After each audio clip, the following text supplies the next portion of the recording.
नमस्ते दोस्तों, विज्ञान भैरव तंत्र की इस यात्रा में आपका स्वागत है। आज हम बढ़ रहे हैं 66वें सूत्र की ओर।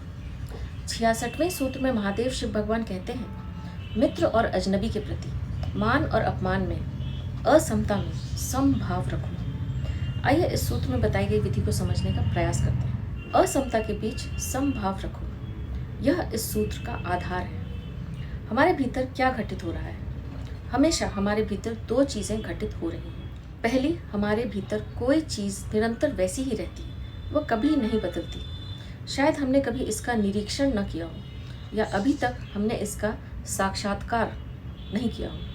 अगर हम निरीक्षण करेंगे तो हम पाएंगे कि हमारे भीतर कुछ है जो निरंतर वही का वही रहता है। उसी के कारण हमारा एक व्यक्तित्व होता है। उसी के कारण हम अपने को केंद्रित अनुभव करते हैं, अन्यथा हम एक अराजकता हो जाएंगे, केओस हो जाएंगे। और दूसरा, हमारे अंदर निरंतर बदलाव की एक प्रवाह है। हम कहते हैं हमारा बचपन। अब इस बचपन का क्या बचा हुआ है? यह कौन है जो कहता है मेरा बचपन? हमारे बचपन का तो कुछ भी नहीं बचा। यदि हमारे बचपन का चित्र हमें पहली बार दिखाया जाए तो हम पहचान भी नहीं सकेंगे खुद को। इतना कुछ बदल गया है। हमारा शरीर, उसकी एक एक कोशिकाएं। शरीर शास्त्री कहते हैं कि शरीर एक प्रवाह है, सरित प्रवाह। प्रत्येक क्षण अनेक पुरानी कोशिकाएं मर जाती हैं और नई कोशिकाएं बन रही हैं। 7 वर्षों के भीतर हमारा पूरा शरीर बिल्कुल बदल जाता है। हड्डी, मज्जा, सब कुछ पूरा का पूरा बदल जाता है। प्रत्येक क्षण यह बदलाव हो रहा है। हमारा मन बदल रहा है। यदि हमारे बचपन के मन का चित्र बनाना संभव हो तो हम उसे भी नहीं पहचान पाएंगे। मन तो शरीर से भी ज़्यादा प्रवाहमान है। एक क्षण के लिए भी कुछ भी स्थायी नहीं है, ठहरा हुआ नहीं है। मन के तल पर तो हम सुबह कुछ होते हैं और शाम होते होते बिल्कुल ही भिन्न हो जाते हैं। इतनी तेजी से मन बदलता है। बुद्ध भगवान जैसे महान व्यक्ति से मिलकर तो हमारा मन वही नहीं रह सकता। उसकी बदलाहट अनिवार्य है। एक मन लेकर हम जाते हैं और भिन्न ही मन लेकर लौटते हैं। कुछ बदल जाता है, कुछ नया उससे जुड़ जाता है और कुछ पुराना उससे अलग हो जाता है। और अगर हम किसी से भी नहीं मिलते हैं तो भी हमारा मन वही नहीं रहता। पल पल नदी बह रही है। जैसे हम एक ही नदी में दोबारा प्रवेश नहीं कर सकते, वह बदल जाती है, वैसे ही हम एक ही व्यक्ति से 2 बार नहीं मिल सकते। यह असंभव है। और इसी तथ्य के कारण, इसके प्रति हमारे अज्ञान के कारण हमारा जीवन संताप बन जाता है। क्यों?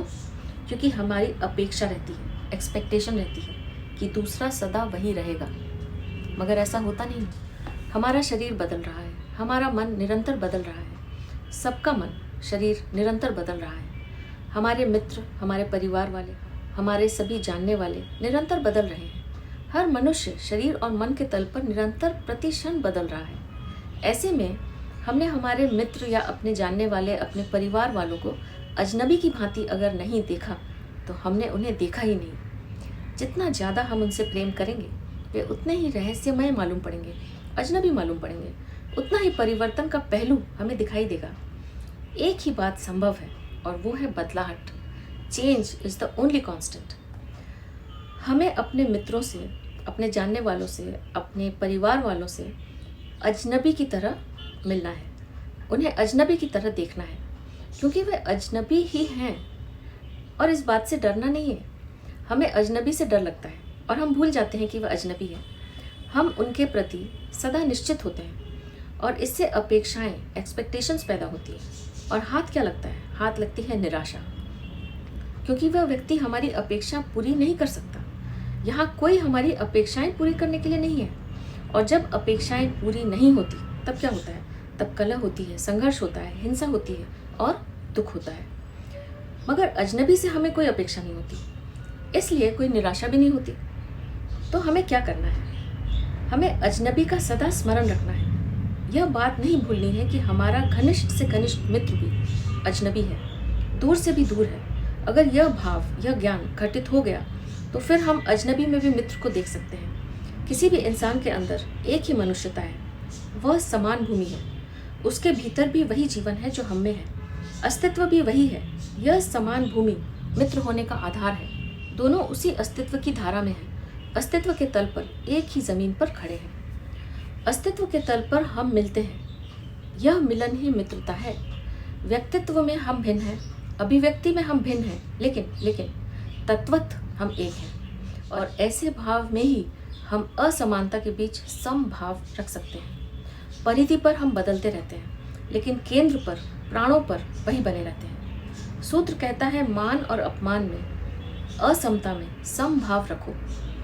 कौन सम्मानित और अपमानित होता है? हम? कभी नहीं। जो सतत बदल रहा है वो तो हम नहीं है। सिर्फ वही मान अपमान अनुभव करता है, वो तो बदल रहा है और वो हम नहीं है। हमारा जो भी परिचय दूसरों से होता है वो परिधि पर होता है। केंद्र में तो हम सब समान हैं। जिसका मान या अपमान हो रहा है वो परिधि पर है, उससे हमारा या हमारे केंद्र का कोई संबंध नहीं। तो जब भी कोई सम्मान या अपमान करे तो उसे सुनना है, देखना है। परिधि बेचैन होगी, उसे भी देखना है, केवल देखना है। कुछ भी बदलने की कोशिश नहीं करनी है, देखना है और स्वयं केंद्र से जुड़े रहना है। तब हमें वह अनासक्ति उपलब्ध होगी जो आरोपित नहीं है, जो सहज है, स्वाभाविक है। और एक बार हमें इस सहज अनासक्ति की प्रतीति हो जाए तो फिर कुछ भी हमें कभी बेचैन नहीं कर सकता। हम शांत बने रहेंगे, अकंप बने रहेंगे, अस्पर्शित रहेंगे, सबके पार रहेंगे। और यह पार रहना ही अस्तित्व में प्रवेश कर देगा। आनंद से, शाश्वत से हमारा आमना सामना हो जाएगा। यह पार रहना हमें सत्य में प्रतिष्ठित कर देगा। तो यह था 66वां सूत्र। आप भी इस सूत्र में बताई गई विधि का प्रयोग कीजिए और देखिए कि आपको कैसा अनुभव होता है। अब मैं आपसे आज्ञा लूँगी। आपका बहुत बहुत धन्यवाद।